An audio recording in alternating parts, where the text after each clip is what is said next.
Saudara, di Kabupaten Pangkep, upacara peringatan Hari Ulang Tahun Bayangkara ke-71 ditutup dengan pemusnahan 1.206 botol miras dan 356 buah knalpot motor racing yang disita selama melakukan operasi cipta kondisi sejak Ramadan lalu.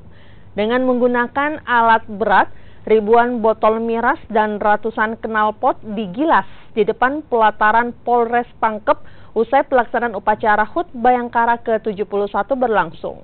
Ribuan miras berbagai merek yang dimusnahkan tersebut merupakan hasil operasi cipta kondisi unit Sabara Polres Pangkep dari berbagai lokasi penjualan ilegal di daerah Pangkajene dan sekitarnya selama bulan Ramadan.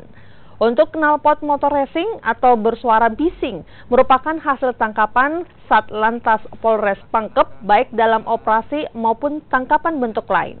Operasi cipta kondisi yang dilaksanakan pada saat sebelum bulan suci Ramadan ataupun sebelum Hari Raya Idul Fitri, yaitu miras kurang lebih 1.206 botol dan knalpot bogar atau racing sebanyak 356 buah.